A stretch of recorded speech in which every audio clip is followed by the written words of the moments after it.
Happy to be joined again by the Congressman from Texas and the candidate for President of the United States on the Republican ticket. It's a pleasure to welcome back to the show Congressman Ron Paul. Good morning, Congressman Paul. How are you? Good morning. Thank you for having me. Appreciate it. So Newt's getting out today, finally. Right. This is one of the least surprising announcements in the history of politics. It's been going on forever. And on the personal side, Congressman Paul, what do you think took Newt this long to make this decision and to run up all those bills? Isn't that fascinating? And it's a lot of money. It's not a good way to run for a slot that you're supposed to be a fiscal conservative and end up with a couple or several, maybe $4 million of debt. That's not a very good example. I have no idea why it continued that long, but I guess maybe he was hoping for the best and something else would happen, but maybe maneuvering to help get his debt paid off. I have no idea. Well, now that brings us to the other obvious question, which is why are you continuing your campaign at this point when the math is so obviously against you? Because we're very solvent and our crowds are getting bigger, so there is a little bit of a disconnect what the perceptions are and what's really happening. And actually the delegate accumulations are still occurring, at these various state conventions. And we're trying to not only win the election, but we're trying to change things where we actually change the party to become fiscal conservatives and change the foreign policy and address the subject of the monetary system. So that continues, and we keep winning. I mean, several of the state chairmen now are Ron Paul supporters, and many delegates that are going to the convention may be pledged to Romney, but they really are supporters. So our presence at the convention certainly will be felt.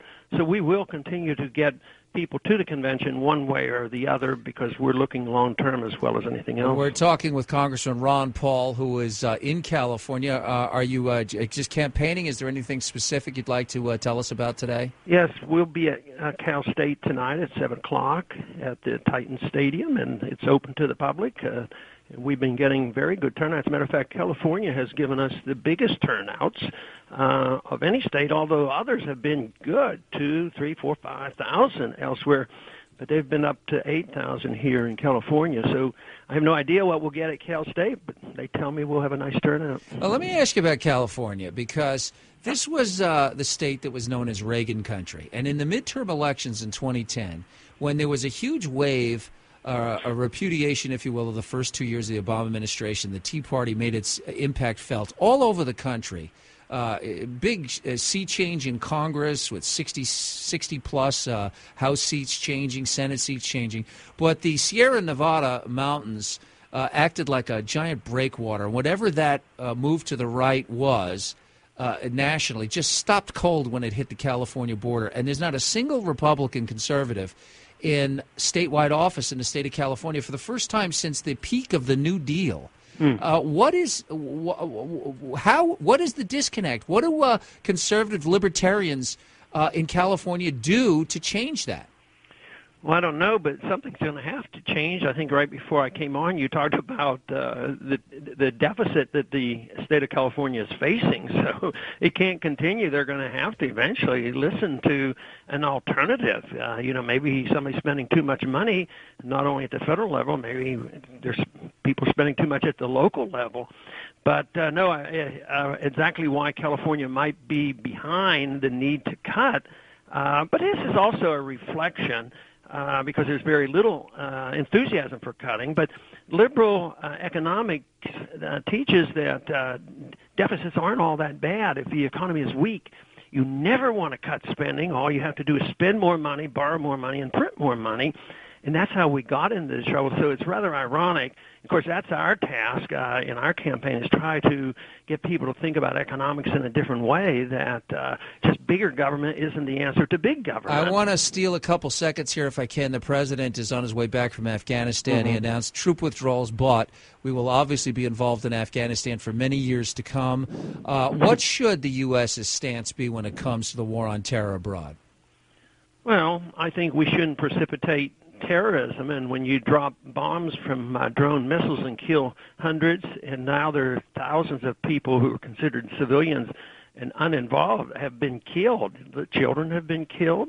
I mean, that's an act of terrorism on these people. They feel terrorized by bombs dropping out of the sky, and every time you kill one, there's another family or 100 people who would like to do us harm. So I would like to end terrorism. Should we have gone into Pakistan to take out bin Laden?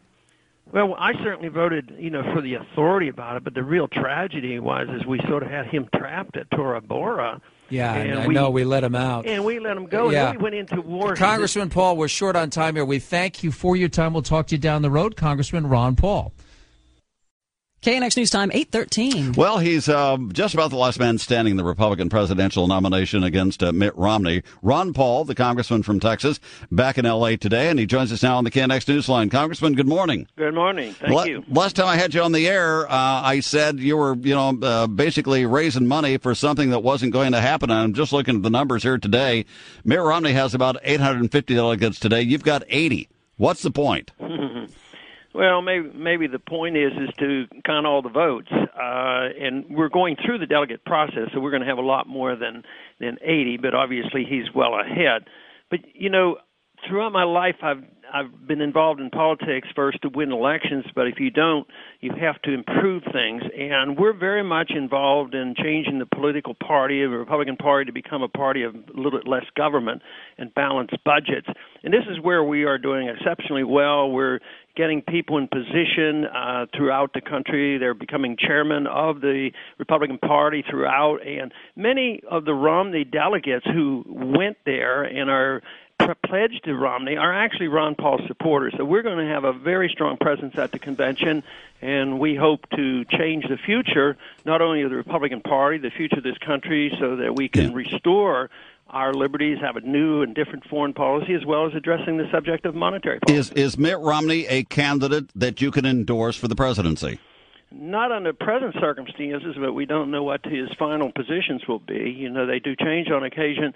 But it depends on what happens in the platform. I'm certainly, on friendly terms with him. We talk on occasion, and hopefully he can be pledged to many of the issues that we like. Have you been given any indication by the convention planners themselves that you will have a significant role in this convention? In other words, a primetime speech? No, probably not unless we earn it, and that's why this delegate process is so important. If you have 5 states, then the rules say that you have to have recognition. So, and I think Governor Romney and his staff have gone out of their way not to be offensive and to to accommodate us to a certain degree, but they also understand politics. It would be much nicer for them to me say, well, whatever you do, I'm going to endorse you, but the people who have been supporting me for these many years aren't exactly anxious to support people who don't agree with us. In other words, they wouldn't expect Ron Paul to do something that would be not characteristic of Ron Paul. That might be it. All right, good enough. Congressman, it's always good to talk to you, and I'm sure we will frequently in the days and weeks ahead. Thank you. You bet. Ron Paul there, Republican congressman from Texas. He's still in the hunt, although Newt is getting out today. KNX News Time, 8:15.